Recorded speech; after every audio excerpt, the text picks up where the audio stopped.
Good evening. Welcome to the Quincy Riverfront Master Plan Online Community Workshop. It is 6 o'clock, so I want to welcome you all to this evening's meeting. Thank you for giving us some of your time today to talk about this important project.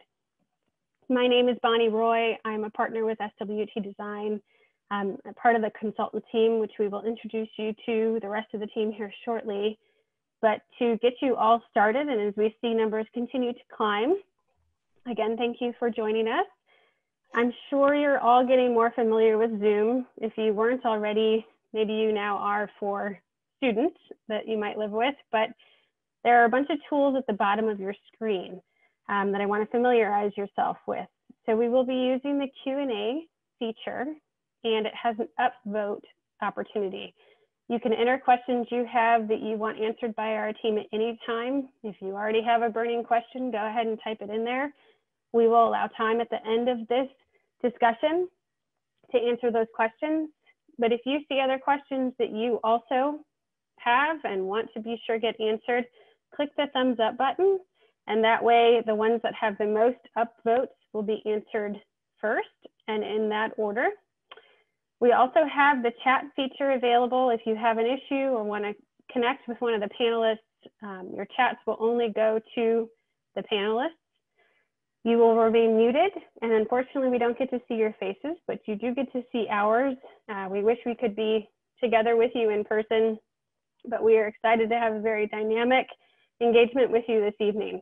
We will be using a real-time polling feature that Zoom allows. If you joined us in the first open house in late July, you might be familiar with this already. When we get to a poll, which we will hear shortly, it will just pop up on your screen. You'll have a short bit of time to provide your response, and then we will share the results live with you. So you'll get a sense as we go through tonight's content, where you lie. Are you part of the minority or part of the majority? Comparing yourself to the rest of those in your community and participating tonight. For best results, I encourage you to have a strong internet connection. I know that may be out of your control, but if you can encourage those around you maybe to disconnect from YouTube shortly, this might help your connection with us. So without further ado, and again, I still see numbers climbing here, so thank you for joining us. We're going to jump right in, and Caitlin's going to lead us off with an icebreaker poll. Thank you, Bonnie. So whether you're tuning in through the phone or a computer or a tablet, you'll be able to take part in polling questions throughout this presentation tonight.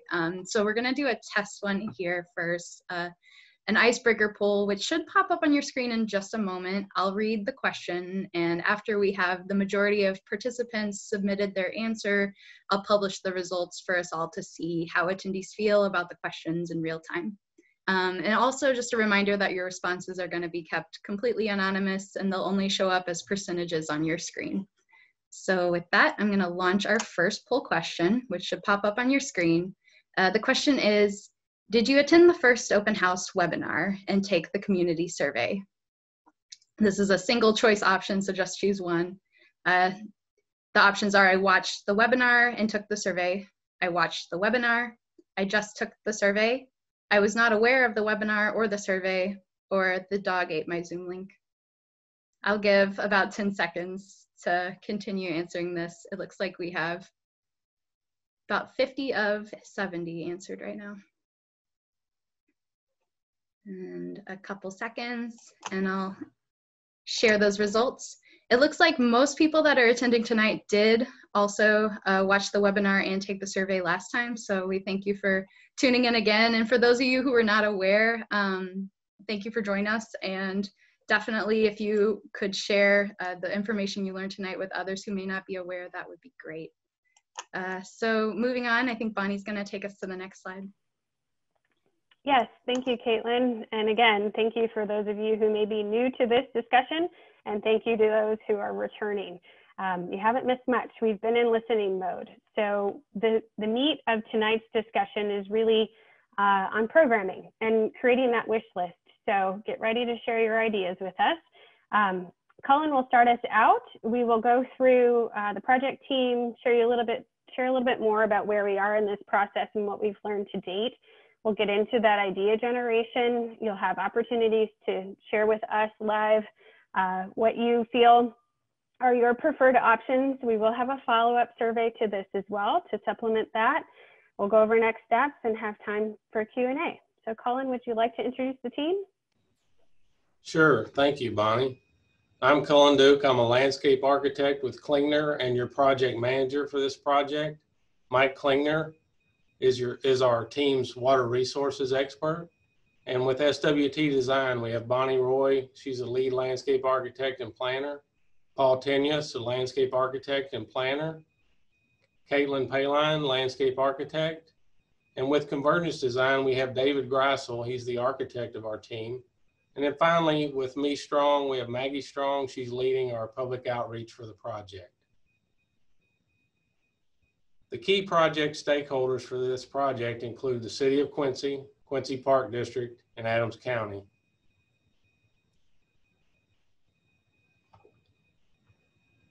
Each of the stakeholders selected 3 steering committee members, with the mayor acting as the chair of the committee. The role of the committee is to work with and guide the consultant team to produce a master plan that's reflective of public and stakeholder input, considering funding, implementation, and maintenance.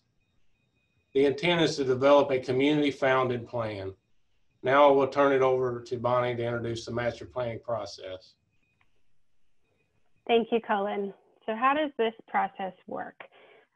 We have created a number of goals along with the steering committee.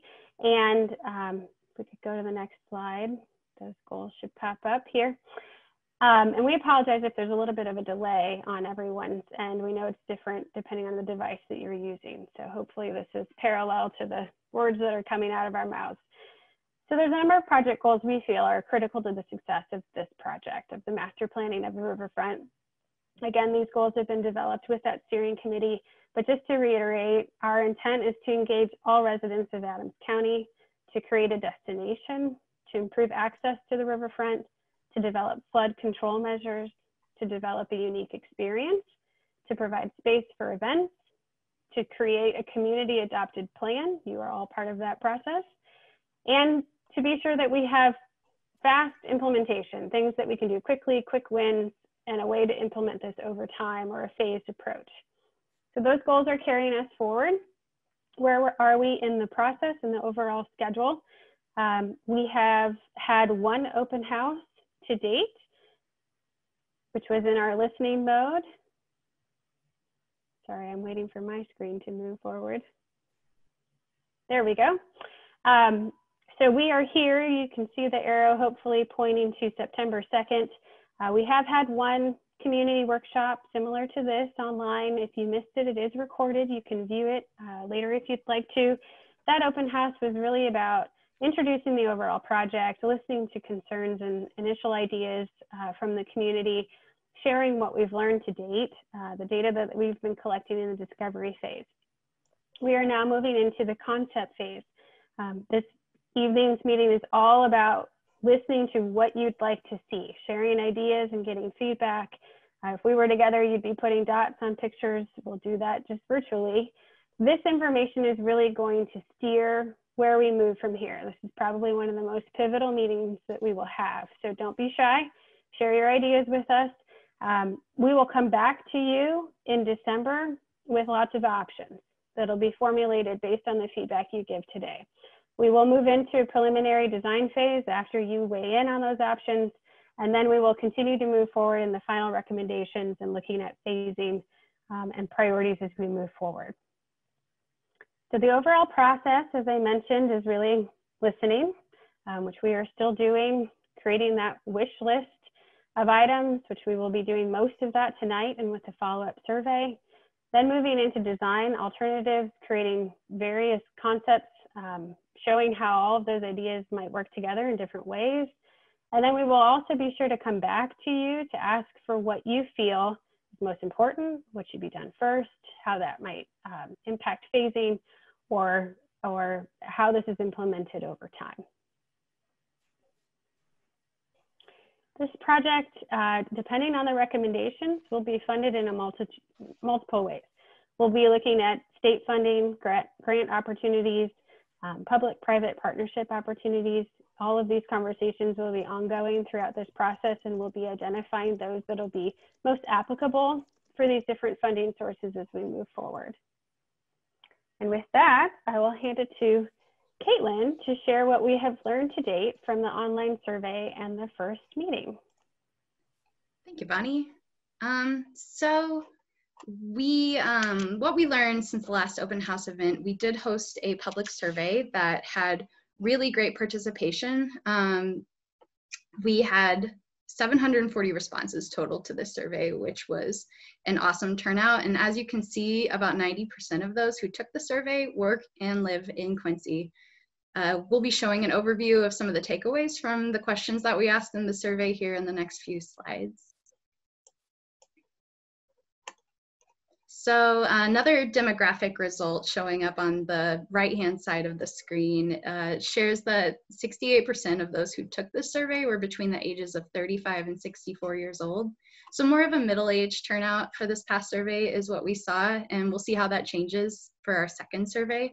So be sure to share the word with those you know so that hopefully we can reach a broader range of people.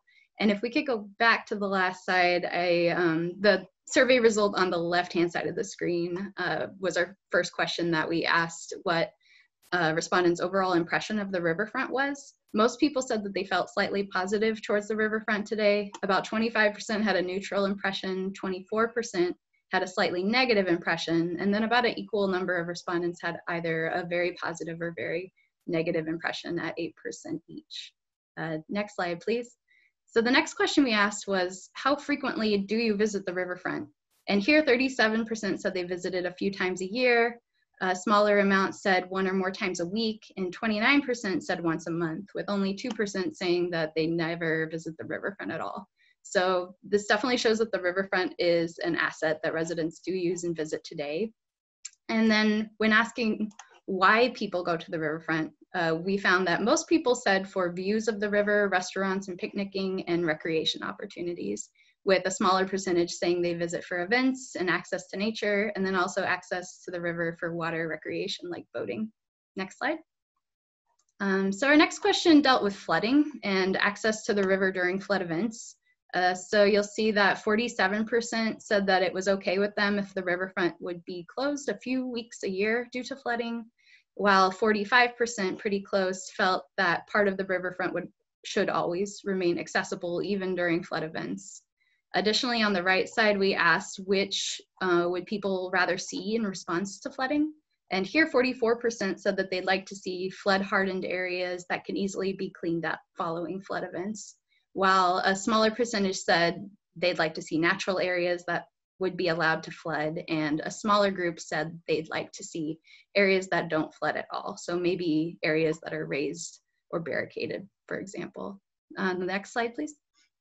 So then we asked participants for their opinion on phrases that they felt best describe the riverfront, and most called it an amenity or an opportunity. A smaller number of respondents said it's just there, and a very small percentage said that they thought the riverfront was a problem or a challenge. So the majority here definitely seemed more optimistic in their description. And then we also learned here that over half of the 740 respondents consider the riverfront to be part of downtown, while 45% do not think the riverfront is considered part of downtown Quincy, which is helpful for us when considering connectivity and the perception of the neighborhood. Next slide, please. And then lastly, we asked what participants felt was the greatest barrier to accessing the riverfront. And here we found that the vacant and abandoned properties in the neighborhood adjacent to the riverfront was actually perceived as the greatest barrier, while accessibility and sidewalks was the second greatest concern, and lack of parking seemed to be a less apparent barrier for people. And then finally, the last graphic here shows that the vast majority, at 86% of people, said that they access the riverfront by vehicle today, with a very small percentage using alternative transportation or biking or walking. So this was a very informative survey for us and to our listening phase. And I definitely want to encourage you all to participate in the next survey, which we'll share at the end of the presentation. So now I'll pass it back to Bonnie to discuss project programming. Thank you, Caitlin. So what is programming? That is a term that planners and designers use quite a bit, and maybe one that you are less familiar with. So to give you a little bit more understanding, program is what we define as the function of the space. So when we're asking for your ideas on programming, we're asking you what kinds of experiences would you like to be able to have on your riverfront. There's active program and there's passive program. Active being more active lifestyle, being able to facilitate larger groups, activities, events, biking, walking, outdoor recreation. Passive is offering places to be just that, relax, picnic with your family, people watch, just sort of hang out, less formal activity or high activity. Another way that we look at programming is in terms of density. How many people can we facilitate in a space, or what kinds of events are we trying to foster? A playground, for example, is highly social, can facilitate large numbers of people, lots of diverse users.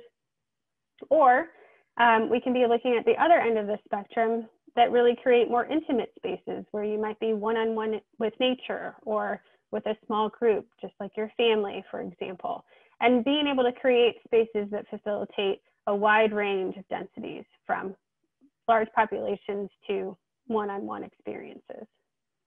We're also thinking about the entire calendar year and the ephemeral qualities of the riverfront, wanting to be sure that we offer a program that facilitates summer, winter, spring, fall types of activities, whether that be spray grounds when it's hot, or ice rinks when it's cold, or fall colors, or bird watching, or a number of different activities. We're thinking about that year-round design at the same time. So to give you a little bit more insight into other communities and how lots of various programs can work together, Paul's going to take you through a number of precedents we've looked at. Thank you, Bonnie. So when we look at some of the precedent communities, we pulled together some riverfront examples to compare. You know, we didn't want to compare apples to apples necessarily. We have some examples of smaller communities, smaller than Quincy, comparably sized communities, and some larger communities, because we really want to stretch our imagination and be able to really, you know, get everybody thinking big and thinking small, right? It's both ways. So the first example that we pulled together is Chattanooga, Tennessee. Chattanooga is obviously a little bigger than Quincy, but what's interesting with their riverfront is that it's largely a passive riverfront. You see a lot of lawn in this image on the top. You know, there's adjacencies. There's the aquarium, there's the ball field that are adjacent to the space, but the space itself is primarily left for events. You know, they use this lawn, they bring in a floating amphitheater on a barge for a lot of different events, and that's how the space is often programmed. Otherwise, it's for farmers markets, other events downtown. But at the same time, what's interesting with Chattanooga, and it's something that we need to think about for Quincy, is that image on the bottom left of this zigzagging walkway down. There's a really significant topographical change between the city and the water. And that's regardless of where the river is, because the river does flood here. So thinking about different things like that, or these large scale stairs that are incorporated in the riverfront that allow the city to step down to the riverfront in a meaningful way, but then it also provides opportunities for things like piers that can be at a higher elevation or closer to the elevation in the case of Quincy to downtown. So then if we look at Dubuque, which is something a little closer to home and certainly a lot more comparable size-wise to Quincy, you know, Dubuque is a really interesting example of where you take a lot of your major city amenities and pack them all down on the riverfront, and then have the riverfront kind of work with that. The convention center, the indoor water park, the Mississippi River Museum. There's a whole bunch of things in that zone that are then connected by this walkway along top of the flood wall. So you have, Caitlin mentioned the polling example where we were asked about how often can things flood. Well, this is an example of a walkway that doesn't flood most of the time. If it did, it would be really catastrophic to everything else behind it. But it's also, you know, another big component of Dubuque's riverfront is the marina and how boats are served and sort of brought into this, this riverfront ecosystem as well. So then if we look a little bit further downriver, Alton, Illinois, Alton is an interesting one too, where, you know, Alton primarily started out, slide's not catching up with me here. There it goes. Alton primarily started out as a marina. When they rebuilt the Clark Memorial Bridge that you see in the image on the top there, you know, they took that advantage to dredge out an area along the riverfront and build this pretty significant marina in a community that really hadn't had boating facilities in a very, very long time. Nothing to support recreational boating. It was a very industrial riverfront historically. But around that then grew up over time these park facilities. And one of the big pieces of that, and we had shown in the previous open house, is this large amphitheater that's designed to not flood. It always stays up out of flood elevation. Everything else around it kind of floods. But this is where most of the major events now in Alton take place. And they take place on the riverfront with the backdrop of the river and the bridge, not unlike things that could happen in Quincy, for example. The other thing that's really interesting with Alton and Quincy's been developing is the Riverfront Trail System, which is a really significant recreational component to this that connects down to the dam, sort of to the left-hand side of this image on the top, and then extends up River Road to the next town that I'm going to talk about, which is Grafton, Illinois, which is just up the river. And hopefully a lot of the folks who are on the call, on the meeting here tonight are actually have been to either of these communities, and definitely probably Dubuque too, but Grafton is really unique. And I spent a lot of time there as a kid growing up. Grafton was completely decimated in the flood of '93 along the Mississippi River. It was sort of reborn through this interesting artist initiative where abandoned homes were painted by various artists, and that became sort of this tourist draw. So you started getting people coming from St. Louis and really starting to infiltrate into the community as tourists. But then there was also this really major effort with a significant marina constructed to draw boaters in too. So then you had people coming by land on the, you know, along the Great River Road, which is a beautiful drive, and then people coming by water. So you had this really interesting dynamic of how you activate that riverfront. And then amenities were sort of built to take advantage of both being right on the edge of the water, like the loading dock in the bottom left-hand corner here, like some of these restaurants that are just plugged out into the river. And then other facilities that take advantage of the top of the bluff. And then how do you connect between the two? So you have these amazing views of the river valley, but then you get opportunities for things like cable cars. There's also been a more significant push in the last few years for year-round programming, like Bonnie mentioned, where they're doing things like ice skating and other things, because there really wasn't a draw in Grafton after, say, Labor Day, basically. So then another example, a much larger city, is Louisville, Kentucky. Now Louisville's waterfront, if it catches up with me here, is a really interesting example of a waterfront park that was a major catalyst for downtown redevelopment.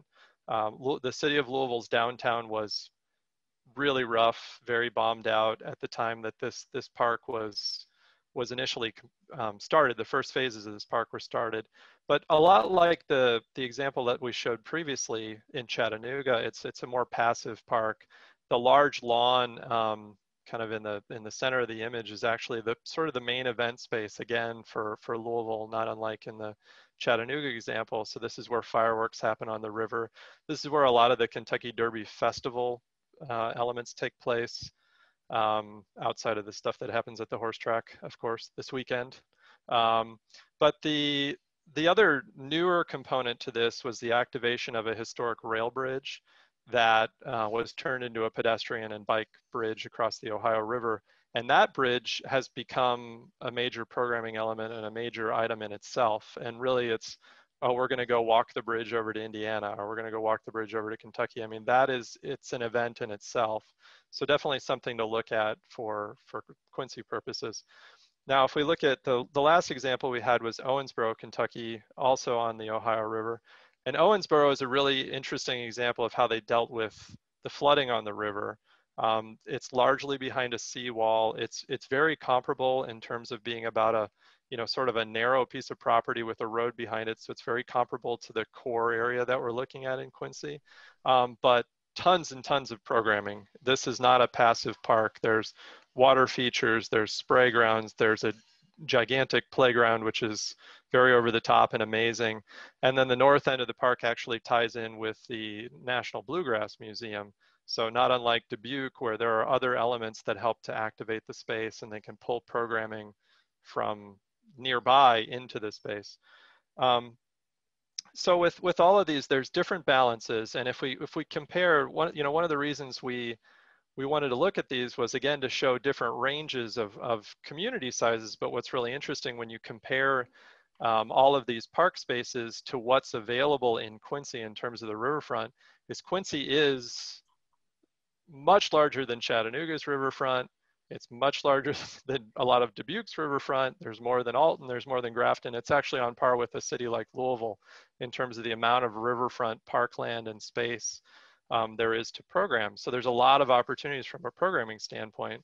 The other thing when we look at something like this is the kind of greenish color on the greenish bluish color on these are the passive spaces. And those in most of these communities are out away from kind of the core area downtown, where the more activated spaces are, the event lawns and the amphitheaters and those sorts of things. So this starts to inform how we think about maybe the placement of pieces within Quincy, which will help as we transition into talking about kind of Quincy specific programming items. And Mike's going to talk a little bit about what's already in Quincy in the parks areas along the riverfront. And then we'll give you guys some opportunity to really weigh in on what we want to see in these various areas. Hey, thank you, Paul. And as Paul pointed out, we have a very large riverfront area. The steering committee wanted us to break it down into smaller segments or zones, but really concentrate on the core zone, which is from Kentucky to Spring and from the riverfront to 3rd Street.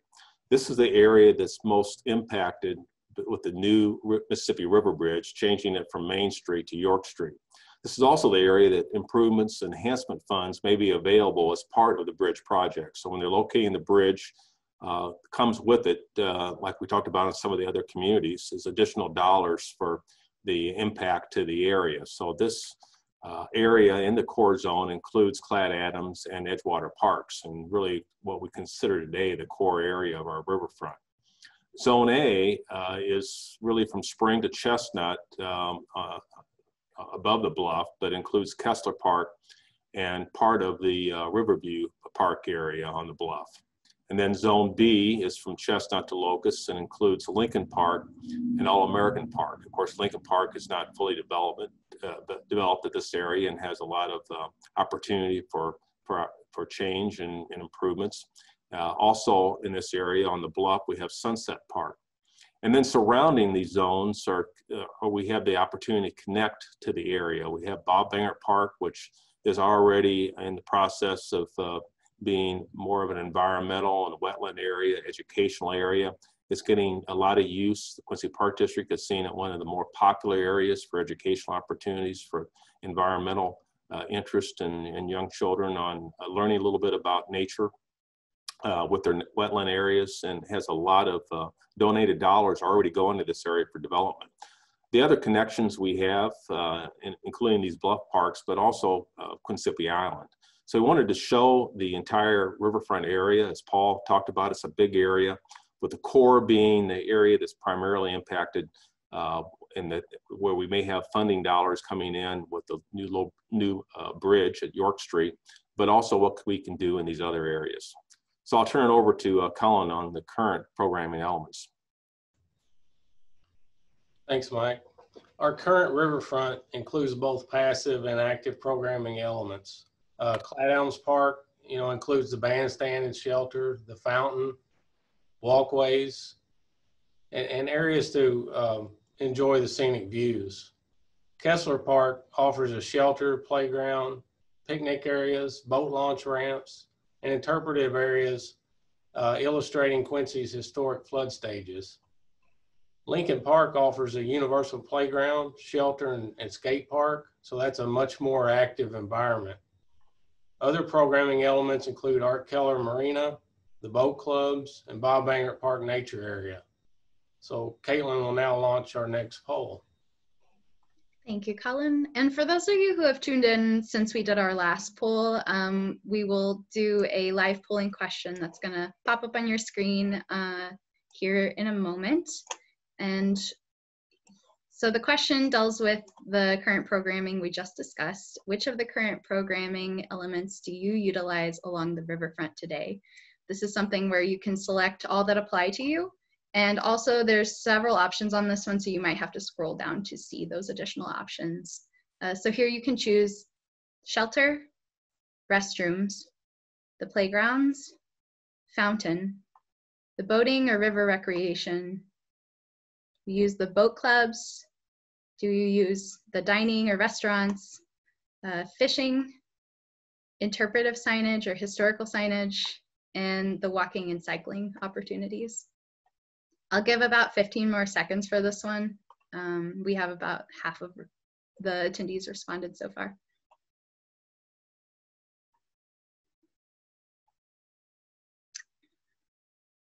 Give 5 more seconds for anyone still answering and thinking.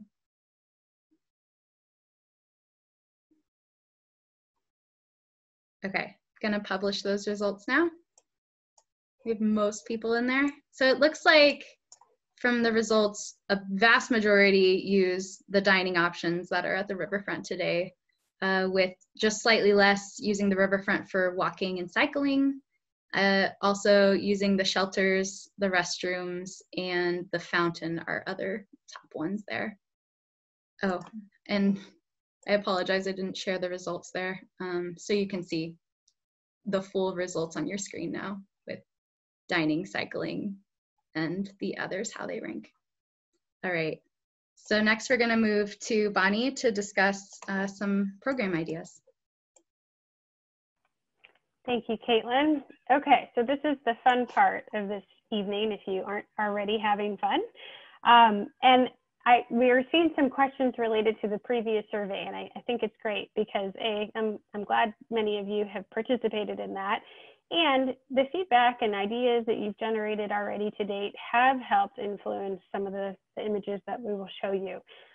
We do have some limitations with Zoom, and therefore the follow-up survey will enable you to not just pick your single favorite, which we will make you do tonight, but rank them instead, as well as enable you to give us additional ideas or additional insight and feedback. So before we jump in to your favorite selections, I want to give you a little bit more insight as to how we will be evaluating all of these ideas. As consultants, we are responsible for thinking about how much do each of these ideas cost? Are they actually constructible? Is the site suitable? Will it fit? Is it appropriate for this space? Can it handle flood mitigation, or can it play a role in that? Is there an ROI or a return on investment? What kinds of supporting services might it need? Does it need parking? Does it need other kinds of service or delivery access? Does it help support connectivity or accessibility? Or if we put a new idea or experience here, how do you get to it? Thinking about safety and security of these elements and ongoing costs, ongoing maintenance, really understanding that as well. So as hard as it is, we're going to ask you to turn those filters off in your brains. When you look at images, don't worry about how much it costs. Don't worry how big it is. Don't worry if it fits. Don't worry that you don't have enough space for it. We really want to know, is this the kind of experience you would like to have on your riverfront? You will see there's a variety of kind of scales or types of images. We will ask that you just pick your one favorite, but again, in the survey, you'll have an opportunity to weigh in a little bit more detail. So we'll go through a number of different topics. You may see things pop up later that you were hoping we would show you. You may be thinking of things that we don't show you. It doesn't mean that they're off the table. We want you to share those ideas with us through the chat, through the Q&A, or certainly in the survey. So we'll jump right in here. First one, boating and river recreation. Obviously, we've heard quite a bit in our listening phase about how much the river is utilized. And so we're looking at this in a number of different scales and experiences. Kind of easiest point of entry and most inexpensive, kayak or boat rentals, and providing opportunities to have people get out on the river and experience the river. Number 2, docks or slips, enhancing that edge of the river that makes it a little more accessible for boating and recreation. 3, tour boats or charters, being a little bit more of a tourist activity, kind of an event, if you will, that you can go down to the riverfront and experience.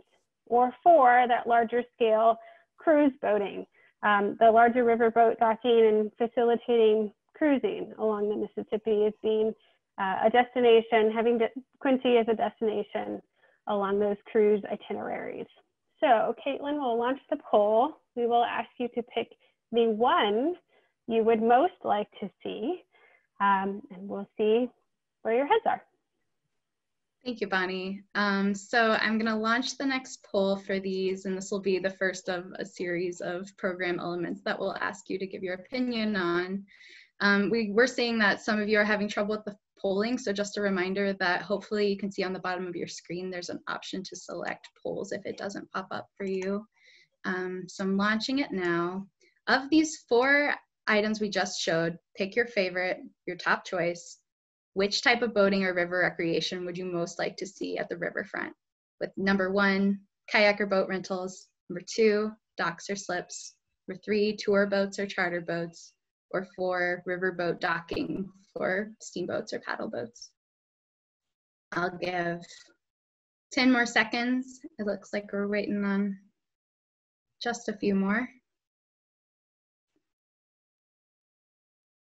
5 seconds. All right, we'll close the poll there and sharing the results with you all.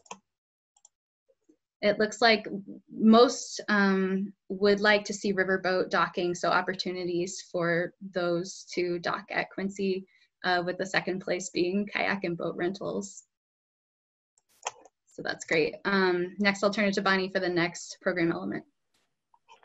Thank you, Caitlin. And again, we know this is difficult to select just one, but it does give us a little bit of insight as to where this group is in terms of preference, and then obviously the follow-up survey hopefully will capture even a wider audience and give us additional insight. So as we think about the river edge itself, how land meets the water, or how we engage with the Mississippi itself, there's a number of different ways we can do this, and the precedents that Paul shared with you, I'm sure you saw a lot of variability in that. So one idea is an urban beach, elevating space high enough that you could have a beach-like experience with sand and lounging and maybe volleyball or other activities that would be related to a beach that would be out of the flood elevation.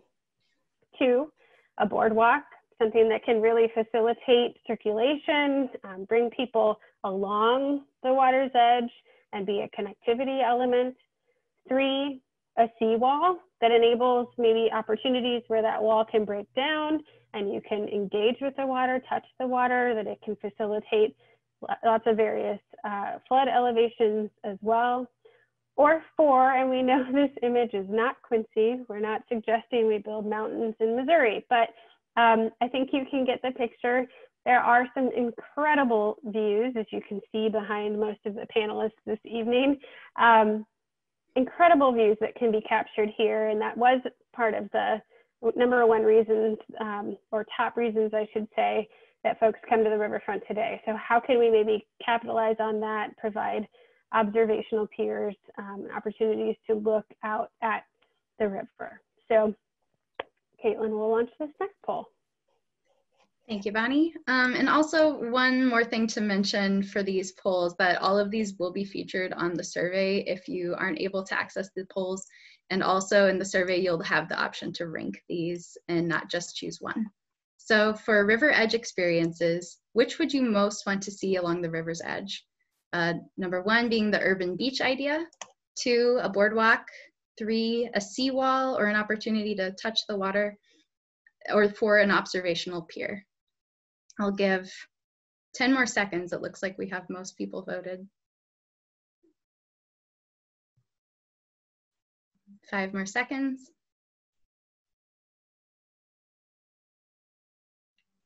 Okay, that looks like most everything. So a boardwalk is the highest vote here, with a seawall or steps down to the river being second. So that's great to see. All right, Bonnie's gonna lead us to our next program element.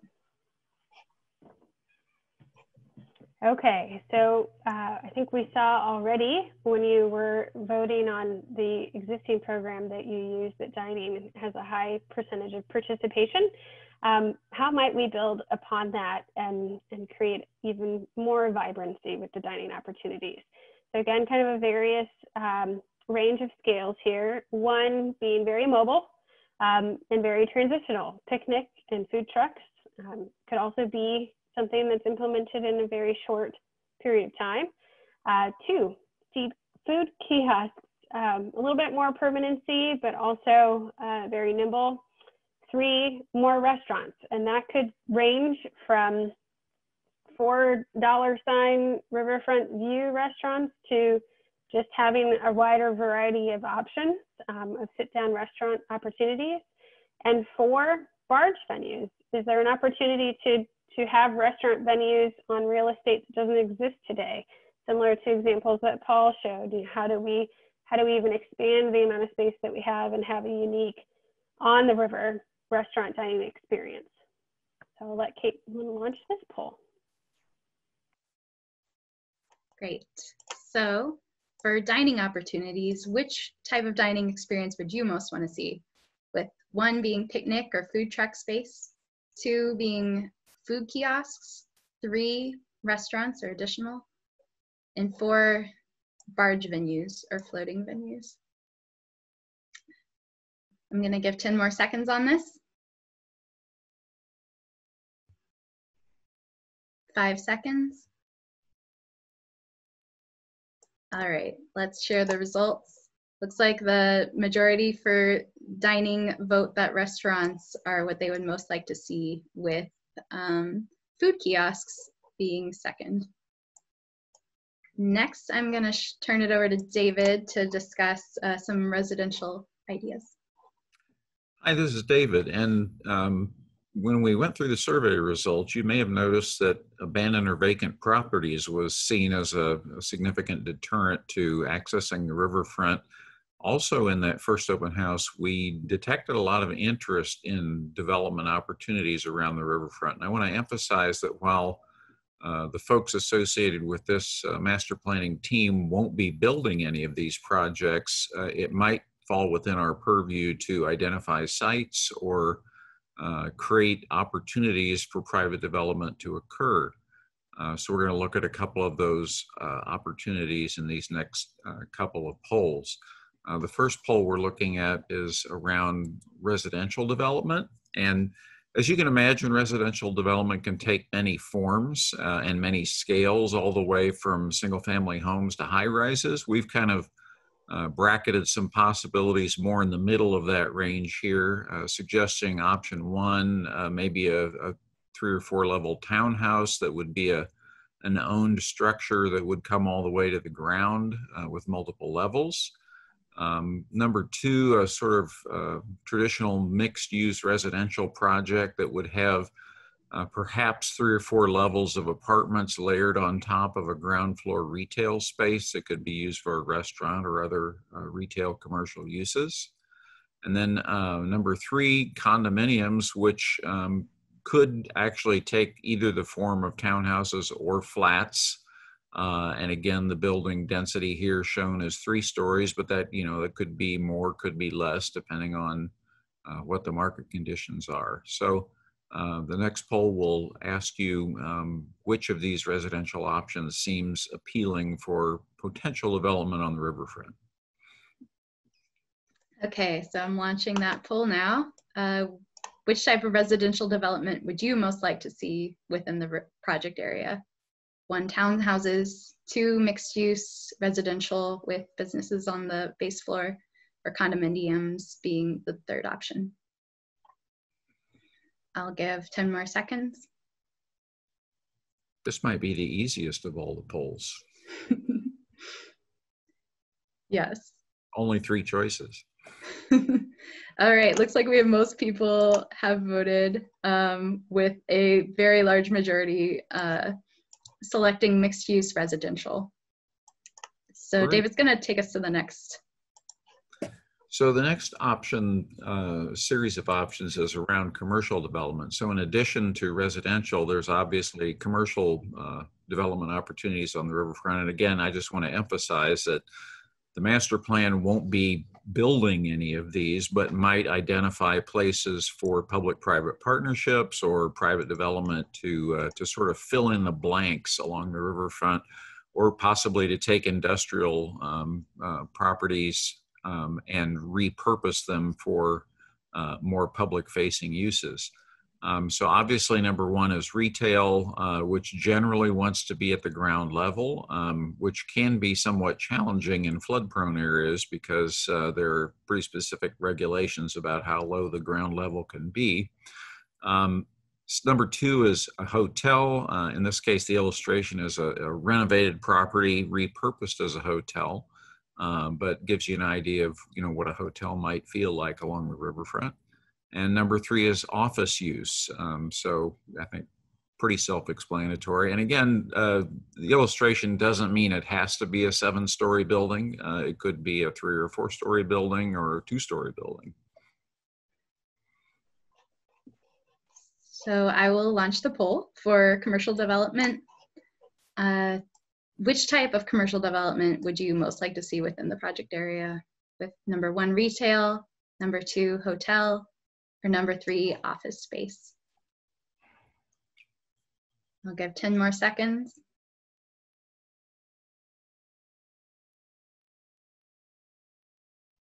5 seconds. All right. And here it's a very slim majority voting for retail and just 1 less voting for hotel at 31 respondents. So that is the results. And I'll turn it over to Bonnie for a discussion on nature and ecotourism. Thank you, Caitlin. And we have seen some questions coming in. Just a reminder to go ahead and add your questions when you have them and upvote those that you also want answered. Some of those questions have been suggesting that a lot of these program elements can be combined. That's absolutely true. So we know we're asking you to pick one, but there are a lot of ways for us to combine these. So pick the one that resonates most with you tonight. So with nature and ecotourism, there is a lot of opportunity to celebrate the ecology that is here along the Quincy Riverfront, especially in some areas, maybe outside of the core area, which we'll get into. But we've also heard that a lot of these activities happen along the riverfront already and perhaps could be expanded upon. Fishing could happen in multiple locations, really expanding upon the wetlands. We had a large percentage of respondents to the first survey wanting most of the riverfront to be not flooding, and so could wetlands help mitigate that perhaps, and could they be an environmental experience at the same time? Birding, being along the Mississippi Flyway, there's exceptional opportunities to bird watch and see species along the riverfront.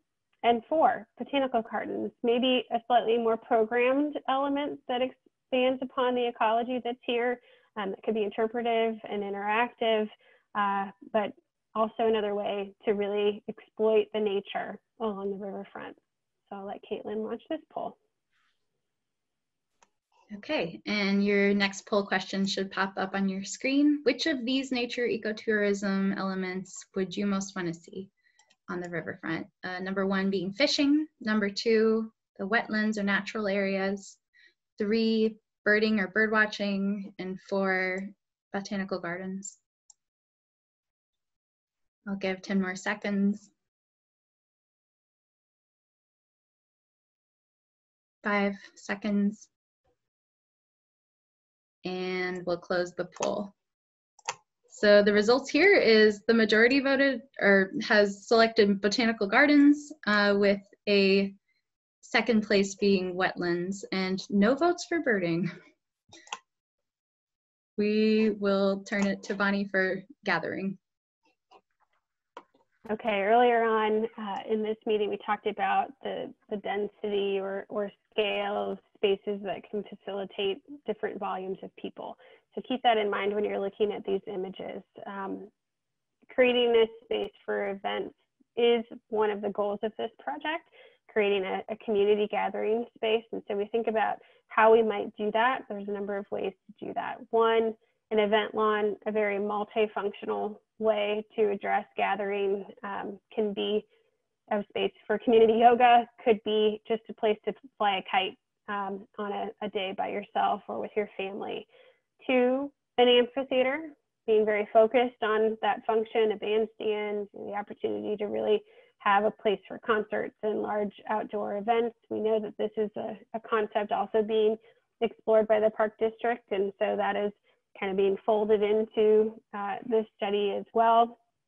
The Riverfront may ultimately not be the location to do that. Well, you can tell us if it is the place you want us to do that or not. Three, a pavilion, again, a flexible use of outdoor space, could facilitate smaller groups, larger groups, could just be a really unique element within the Riverfront. And four, plazas. With the Fountain Plaza you have today and other plazas, we could really expand upon this. Again, very multifunctional, can be done in less of a structured way like a pavilion or amphitheater, but could also be very scalable. So we'll launch the poll on this one. Great. So the poll's launched for gathering. Which of these gathering spaces would you most want to see on the Riverfront? With number 1 being an event lawn, 2, an amphitheater, 3, a pavilion space, or 4, a plaza space. And just remember that if you do like multiple options here, you can rank those in the survey and vote for more than one. I'm gonna give 5 more seconds here. It looks like we're only waiting on a few more. Okay. So our top vote here is for amphitheater, and others have selected kind of equally event lawn, pavilion, and plaza. Now we'll talk about history and interpretation. Okay, this is also something that we've heard loud and clear in our listening phase. The history of Quincy is incredible, and there are several opportunities to tell that story today, but how can we fold that in to the design and recommendations for enhancing that storytelling along the Riverfront? So ignoring what themes might be told, Mike will get into that here in just a second. There's a number of ways in which we can do that. One, by illustrating artifacts. Perhaps they're interactive or sculptural or ways that physically can represent history and be interpreted. 2, signage can span throughout the entire Riverfront, can vary from topic to topic, can be a way to experience the Riverfront and learn something along the way. 3, a more formal programmed destination, children's museum or museum focused on the history of Quincy, located along the Riverfront. Or 4, a memorial, a way to create more of a momentous opportunity to celebrate the history, maybe a particular aspect or maybe a variety of aspects of history of Quincy. We'd like your feedback on this one. Great, so we just launched the poll for history and interpretation elements. How would you like to see history addressed in this project area? Number 1, through artifacts. Number 2, through the use of interpretive signage. 3, through a children's museum or a museum. And number 4, through a memorial. Give 10 more seconds for this.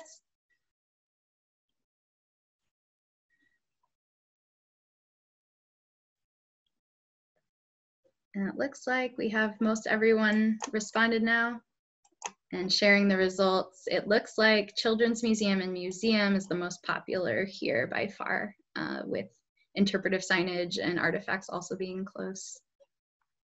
So now I'll turn it over to Mike to talk about the historical local themes. Okay, thank you, Caitlin. So what makes Quincy special? Why would the community and tourists come to our riverfront? Should we have a landmark or attractor to celebrate our outstanding history? Quincy as a gateway to freedom has unique character. You see one picture where we show Quincy was on the track for freedom. It's the first stop of the Underground Railroad from the slave state of Missouri. Quincy has one, probably the most well-documented history with Dr. Richard Eales, who was caught helping escape slaves. The Eales case went all the way to the U.S. Supreme Court, which upheld the guilty verdict. Interestingly, Dr. Eales became president of the Illinois Anti-Slavery Party in 1843 and was a candidate for the Liberty Party for the president election of 1844, 16 years before Lincoln ran for president. We show in picture 2, Quincy's riverfront was also a major contributor of World War II war manufacturing efforts, including constructing landing barges used in the Philippines and during D-Day on the beaches of Normandy. Quincy as well was hometown of Paul Tibbets, pilot of Enola Gay. On picture 3, we show Quincy as part of the Lincoln Heritage Corridor and the location of the 6th Lincoln-Douglas debate, the debate which centered on the question on the expansion of slavery. And we also show, and what we're known for, is when the Mormons were forced out of Missouri in 1838, it was Quincy with a population at that time of only 1,600 that provided temporary safe harbor and rescued 5,000 Mormon refugees. And these refugees have come back to Quincy. The Mormons have come back and shown their regard and respect for Quincy for their help at that time in need.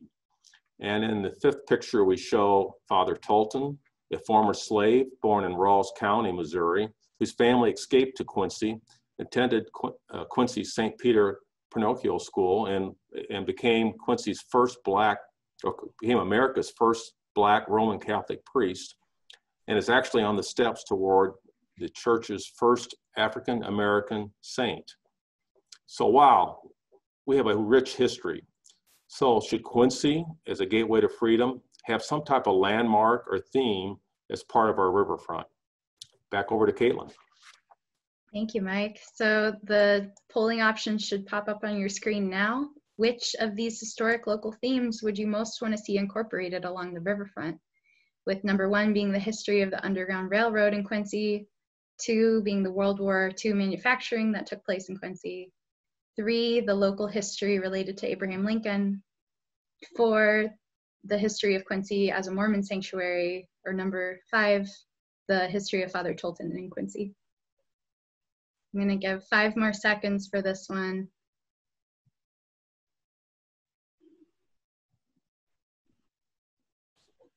All right, get a few last answers in and closing the polls. Here are the results with 42% voting for the Underground Railroad representation, with people have selected Abraham Lincoln as the second.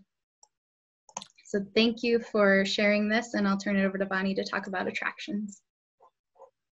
And we know it's hard to just pick one. We promise we won't force you to only select one. I appreciate the comment about all of the above. I think in the follow-up survey, you'll definitely have the opportunity to rank those and provide additional feedback. So again, a plug for that. Please be sure to give us your additional feedback there. Attractions and revenue generators. This is just a taste of what could fall into this category, of course, but as we think about unique experiences that might have a cost, that can also help offset things like operations and maintenance, or provide funding that might help facilitate implementation of other parts of the plan. There's a number of ideas we've generated here. So one might be an ice rink. Again, that's seasonal, but could be a space dedicated to other uses, other times of the year. 2, a climbing wall. Again, another kind of unique feature could be incorporated into other design elements of the project. 3, a zip line. We've heard a lot about the history of being able to connect over to Quincy Island. Perhaps this would be an opportunity to do that, or just work with the topography we have on the bluff. Could be a unique experience. And 4, a ferry. So different than the boating recreation slide we showed earlier. This would be, more of a paid fare experience, perhaps connecting to Quincy or touring along the riverfront. So Caitlin, you want to launch this poll? So of these we just discussed, which attraction or revenue generator most appeals to you? The options are for an ice rink, 2, a climbing wall, 3, a zip line, or 4, a ferry to Quincy Island. I'll give 10 more seconds for this as we see more votes roll in. A few more seconds here. Okay, we'll close the poll. And to share the result, it looks like the majority feel that an ice rink would be a great thing to see as a revenue generator, with zipline also being a high voted option. So Bonnie will lead us to the next program item. Okay, so you are seeing in communities around the world create unique features that put them on the map. Obviously, we don't want to repeat what other communities are doing. We want the opportunity to make Quincy unique, but we want to get a feel from you all, the methods in which we might do that. 1 being sculpture. This could be tied to the history that we just talked about, or could be something more iconic like the beams in Millennium Park in Chicago. Could be through signage like Baton Rouge, number 2. Could be through a unique physical element like a pedestrian ramp. We've got a lot of topography to deal with. There's a lot of opportunity to cross things like railroad tracks. This image is from Louisville, connecting to that railroad bridge that goes across the Ohio, as Paul introduced earlier. Or 4, a Ferris wheel, which we know is a little bit maybe common along riverfronts, but can be done uniquely, can be an incredible feature, especially the way you've lit up your bridges. Could be something unique, and we just want to know how interested you might be. So we'll open the poll for this for icons and landmarks. Great. So of these icons and landmarks, which are you most interested in seeing at the Quincy Riverfront? With number 1 being an opportunity for unique sculptures, 2 being a signage or iconic signage, 3, a pedestrian ramp that might connect through the topography, or 4, a Ferris wheel. I'll give 5 seconds because it looks like most of the votes are in for this one. All right, closing the poll.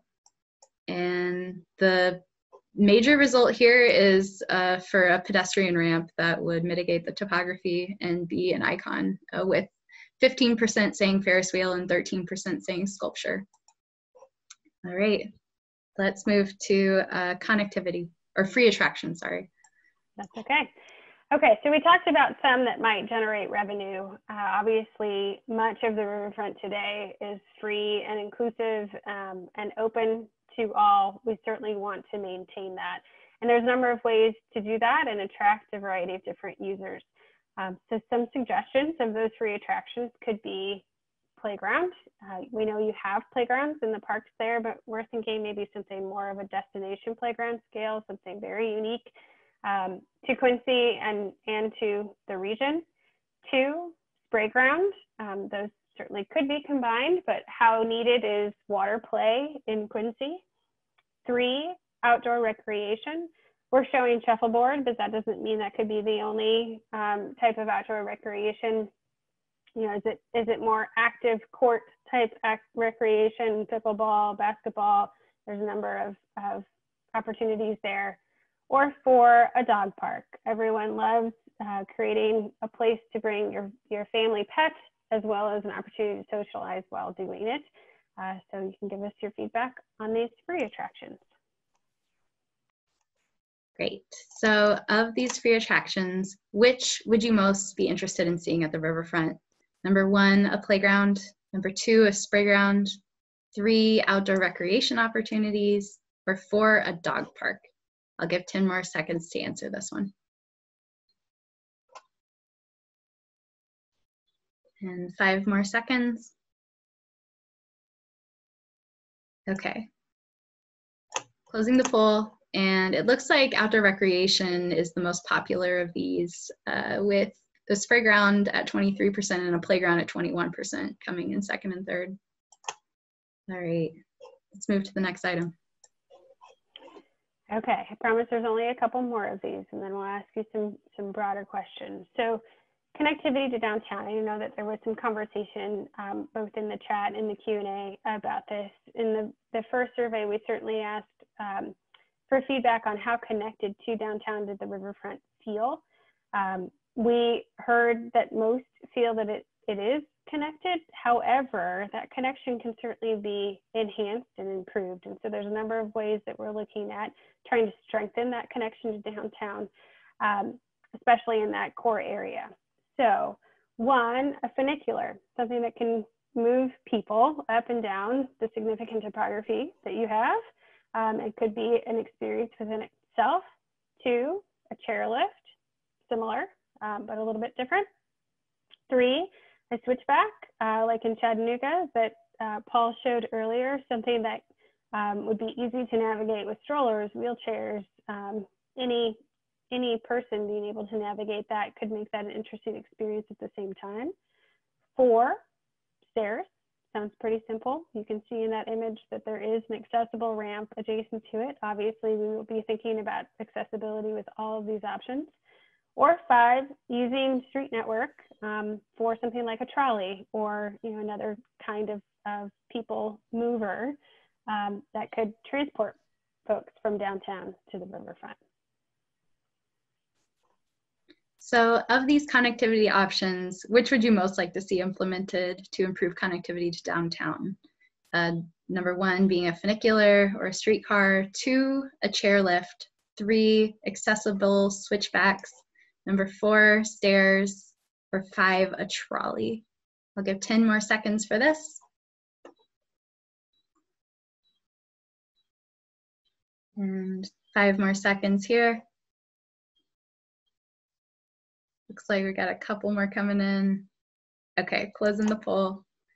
And our top result is for switchbacks that are accessible to use to navigate topography, with a second place being a trolley, and with 19% saying funicular would be their choice.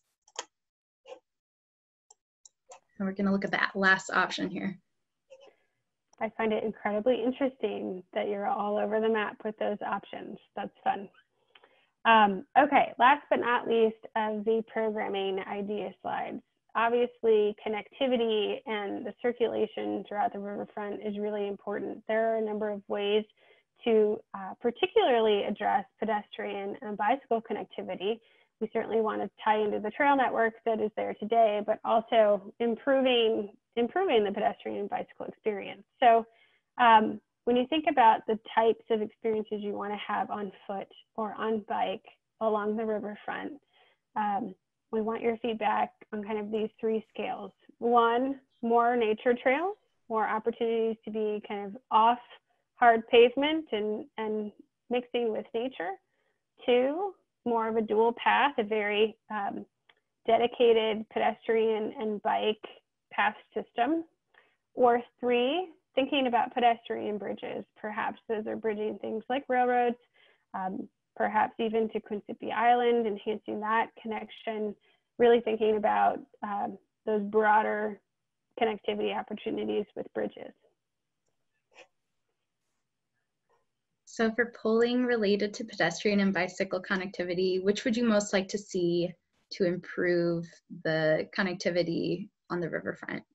With number 1 being a nature trail, number 2 being a dual path or a shared use trail, and number 3 being a pedestrian bridge to Quincy Island. Looks like I will give 10 more seconds on this one. 5 seconds as we get a few more in. All right, gonna close the poll here.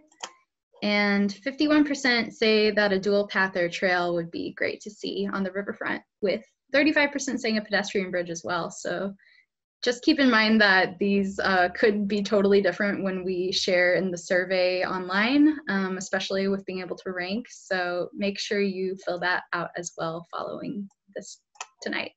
And now I'll have Bonnie talk about the study area. Thank you, Caitlin. Okay, so as Mike introduced, there are 3 primary zones that we've broken our study area into. And now that you've kind of absorbed a number of different program themes or ideas and done your own gut check of what you'd prefer to see, we're going to go zone by zone and ask you from a geography standpoint what you feel you'd like to see most in that particular area. So you're going to have 10 options to choose from, but we'd like you to only choose the top 3 that you'd like to see in that zone. So we'll start with the core zone, which again, for your context, is the area between Kentucky to Broadway to the north, 3rd Street to the river, inclusive of Front Street, and this kind of focus area of the project. And we'll ask you which of these 10 items you would like to see most in this particular area of the riverfront. So I just launched the poll for this. Remember that there are 10 options and you may need to scroll down in your poll box to see those. So reading those off, which programming elements would you like to see in the core zone of the riverfront? With the first being boating or river recreation, 2, river edge experiences, 2, dining or 3, dining, residential or commercial development, gathering spaces, history or interpretation of history, attractions and revenue generators, icons or landmarks, free attractions, or connectivity to downtown. Please select your top 3 of these. I know that might also be hard to do. It might take a little time to read through everything, so I'm gonna give everyone 10 or so more seconds. I'll wait until I see a majority of everyone respond.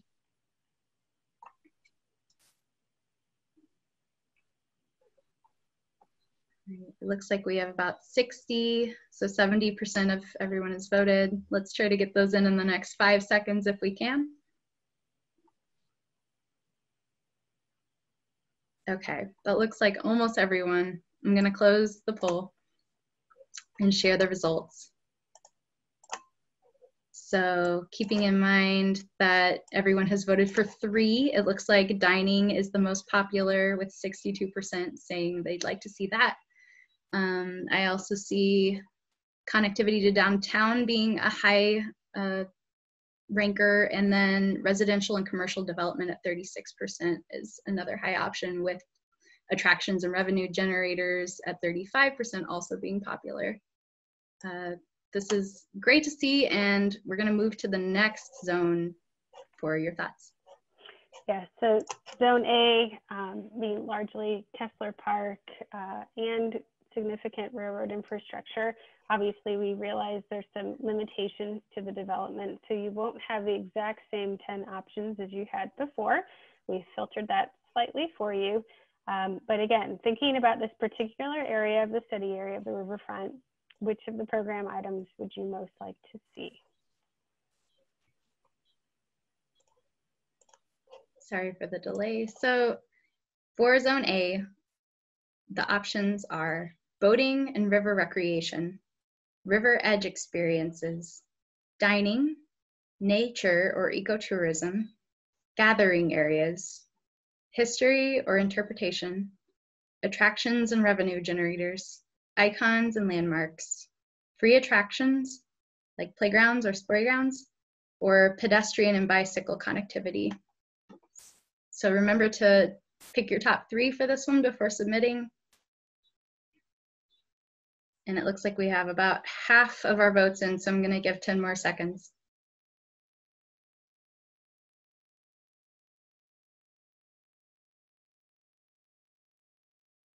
5 more seconds here as we're almost all votes are in. Okay, that looks like the majority. I'm gonna share the results here.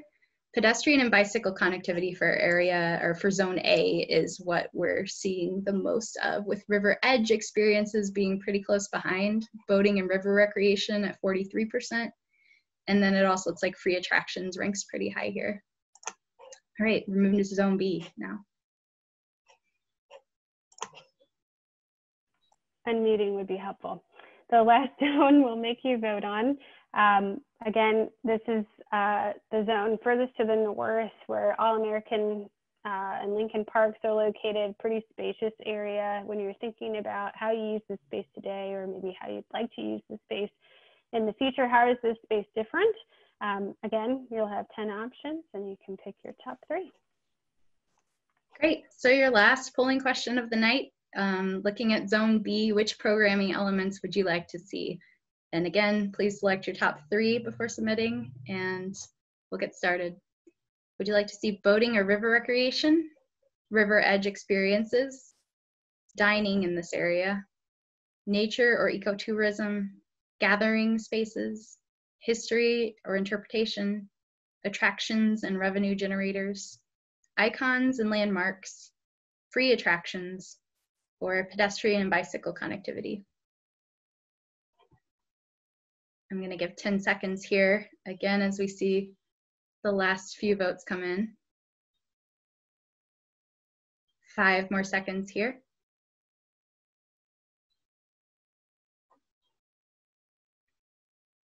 Okay, going to close the poll for zone B.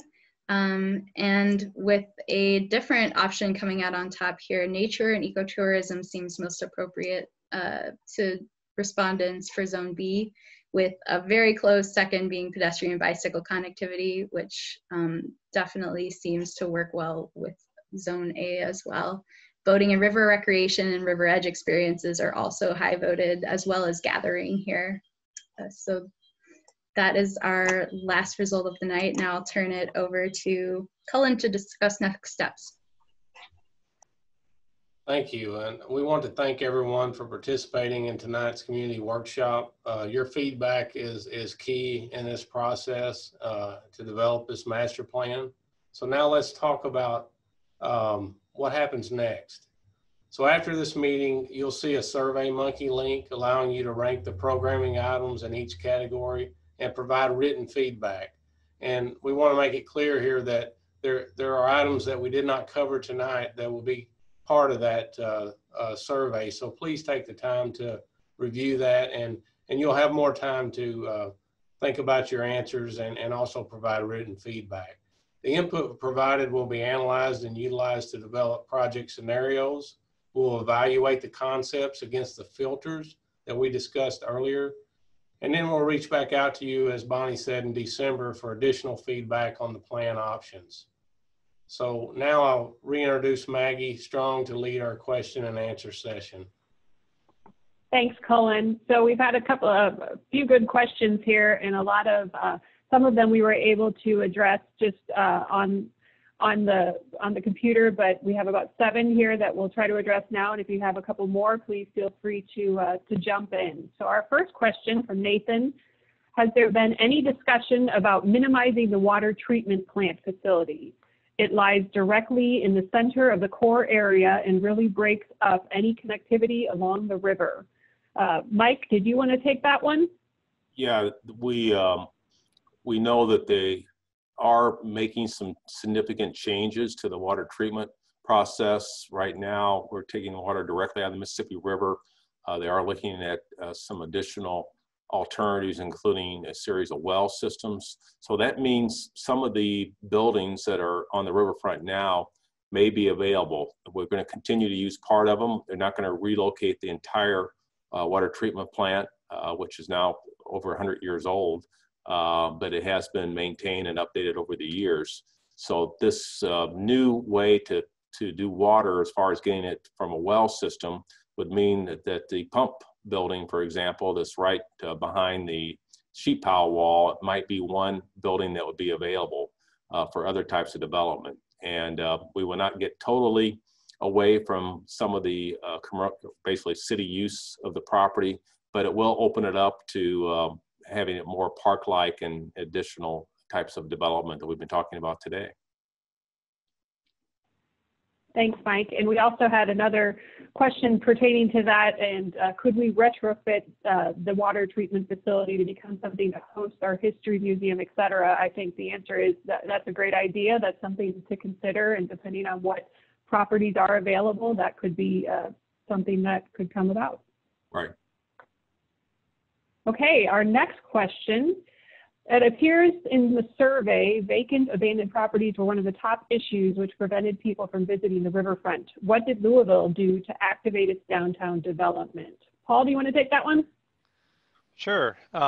It's kind of complicated, but the general idea is that as part of the redevelopment of the riverfront, so the park project, Louisville actually set up a redevelopment authority that had authority over some of the blocks behind the park as well. So it was done sort of in tandem with the development of the first phases of the park. So they actually had the ability to work with and attract developers and use that to share in some of the funding of some of the park redevelopment as well. So it's a little bit different, you know, and that is a potential model that could be looked at for Quincy. And there was another question I saw that was about management and how, I don't know, Maggie, if you can roll to that one and read it off, actually, probably be helpful. Yeah, the question that kind of related to that is, I know this is likely too early to ask, but is a separate management authority envisioned for the area? If development takes off, who or what entity will have management responsibility for the publicly owned portions? Yeah, and we don't know what that's ultimately going to look like. I mean, we don't know where this planning effort's going to really go. Right now, it's primarily Parks Department land, or Parks Board land that is, you know, Quincy Parks. But you know, when we start getting into things, if there are ideas for, you know, adjacent blocks or for things that start to activate streetscapes, I mean, there could be more to whatever comes out of the planning exercise. So it is a really interesting question. How does that all get shared from a management standpoint? Where does the park end? Where does the city start? Those types of things. And then when you roll development into that, it's a whole other really interesting exercise too. That will be, I can add to that a little bit. There will be some opportunities here. One thing that's different from the planning that's going on now than what the prior development was, and that the riverfront we have now was strictly a park district project and was planned by the park district. This particular one is actually a joint effort with the park district, city of Quincy, and the county.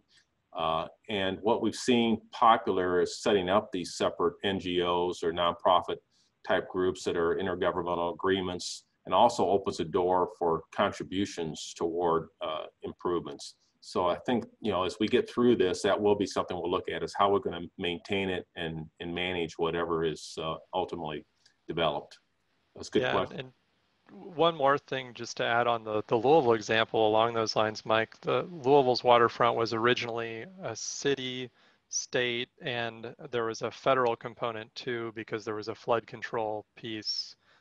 So there were these three different entities sharing in some of the initial parks, you know, the initial kind of park space costs as well. Okay, thank you. This is more of a comment, but I think, Bonnie, you might be able to kind of address programming. So with regards to programming, the question is, how can we capture the largest audience and set us apart? If other communities close by have something, let's do something different. Yeah, thank you, Maggie. I appreciate that comment. Actually, you know, we've shown you a lot of images, and obviously those images exist in other places. As designers, we want your feedback on the types of experiences we can create, but we absolutely want to make them Quincy unique. So if that's really looking at what is in the direct vicinity regionally, what are you competing with, but also what don't you have in other parts of your community today that we could offer, as well as what would create a draw. As I think you've heard, or if you're new to this, one of the goals of this is really to do that, to create attraction that would bring people to Quincy, perhaps even move people to Quincy and increase your population. So we'll absolutely be thinking about the things that can do that. But we also know that the Riverfront has to work 365 days a year, 24 hours a day, and those experiences will vary from an afternoon walk to a weekend event to something that'll draw people perhaps for an entire week or a vacation. So really thinking about how we create those variety of experiences at the same time. So thank you for that comment, and hopefully you'll see us illustrating those ideas when we come back to you at the next open house. Okay, our next question, we have about 5 minutes, so we're going to kind of make sure we get to all of these. Could we market Quincy as a place of history and freedom? I think I could answer that. Absolutely, we could, and that might be a great theme to look at. So that will be definitely considered as we continue to get your feedback and move forward with the planning. Next question. When we say playground, would that mean only kid or adult mixed with kid? Caitlin, you want to jump in there? Sure, that's a great question.